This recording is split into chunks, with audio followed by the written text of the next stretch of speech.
जाकर के हमें प्रकाश मिलता है। ऐसा है कि नहीं, है ना?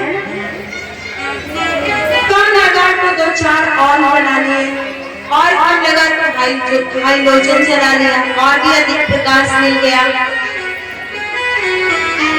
किंतु जो हमारा ईश्वर है, परमात्मा है, उसको किसी के भी प्रकाश की आवश्यकता है नहीं। क्यों? क्योंकि वो स्वयं प्रकाश है। जो स्वयं प्रकाश है उसको किसी के प्रकाश की आवश्यकता है नहीं। एक सूर्योदय होता है, एक ही भुवन भास्कर पूरे पृथ्वी मंडल पर उदय होते हैं तो सारा अंधकार दूर कर देते हैं। और जो हमारा ईश्वर है तो वो तो कहते हैं हजारों करोड़ों सूर्यों के बराबर है, स्वयं प्रकाश है, तो उसके पास भी कहीं अंधेरा होगा? कदापि नहीं। इसलिए उसे कहा गया है कि वो स्वयं प्रकाश है। स्वयं प्रकाश। सच्ची घटना बताते हैं आपको, कहाँ की? वृंदावन की।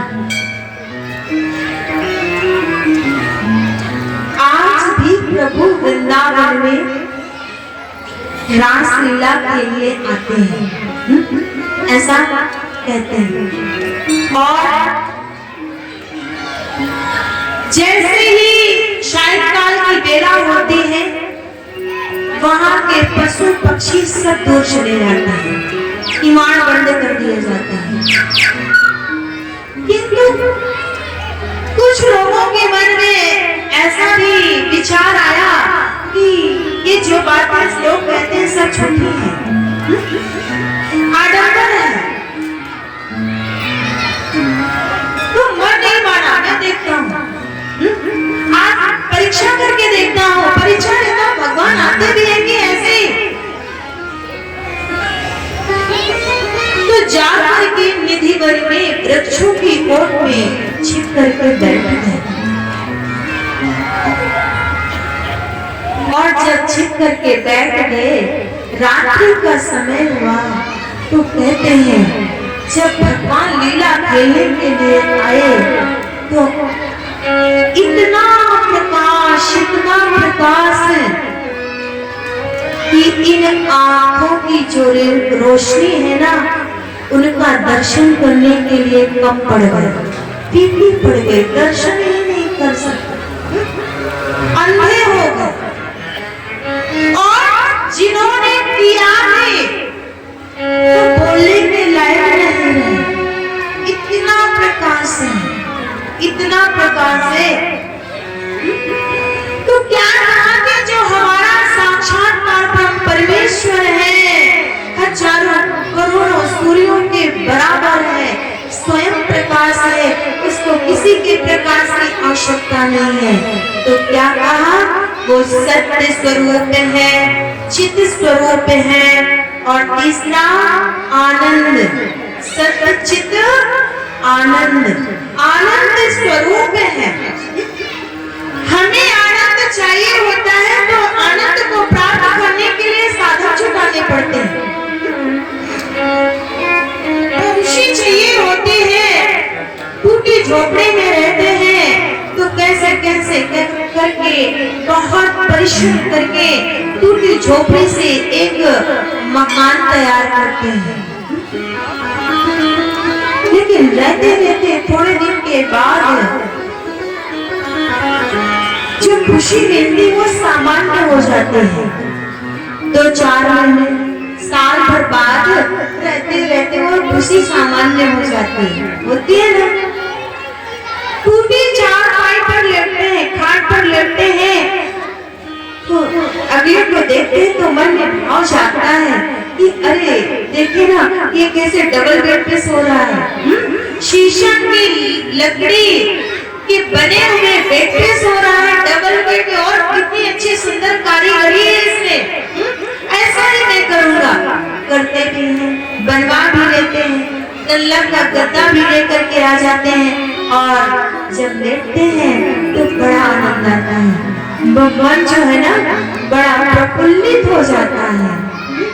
खुश हो जाते हैं, किंतु लेटते लेटते महीना, 2 महीना, 3 महीना, वो खुशी भी सामान्य हो जाता है।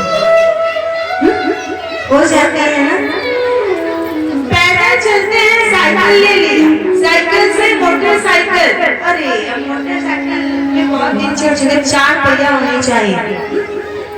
बहुत पैसा कमाया, 4 पहिया भी आ गया, किंतु चलते चलते वो भी खुशी सामान्य हो जाती है। पर जो प्रभु के परम भक्त होते हैं, कुछ भी नहीं कमाते, कहीं नहीं जाते और कुछ भी नहीं जुटाते, जंगलों में चले जाते हैं, गुफाओं में चले जाते हैं, खुले आकाश के नीचे खड़े हो जाते हैं। ऐसे उस खुले आकाश के नीचे बैठ करके भगवान का ध्यान करने लगते हैं। हम आनंद को प्राप्त करने के लिए बाहर ढूंढते हैं, वस्तुओं में ढूंढते हैं, अपनों में ढूंढते हैं, लोगों में ढूंढते हैं, रिश्ते बनाते हैं,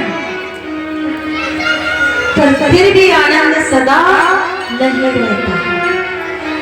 और ऐसे वो भगवान के प्यारे भक्त जो जंगल में जाकर के बैठ जाते हैं, जिनके पास रहने के लिए मकान भी नहीं, छत भी नहीं, कपड़े भी नहीं, पीने के लिए बहुत अच्छी व्यवस्था नहीं, भोजन की भी अच्छी व्यवस्था नहीं, कभी वृक्षों से फल मिल गए तो मिल गए, झरना का जल मिल गया तो मिल गया, नहीं तो बैठे हैं, ध्यान कर रहे हैं। और ध्यान करते करते जैसे ही अंतर्मुखी होते हैं तो अंदर बैठे हुए परमात्मा का नित्य निरंतर दर्शन करने लगते हैं। और जब परमात्मा का दर्शन हो जाता है तो आनंद की अनुभूति होने लगती है, और जब आनंद की अनुभूति होने लगती है, आनंद प्राप्त होने लगता है, तो जी करता है और अभी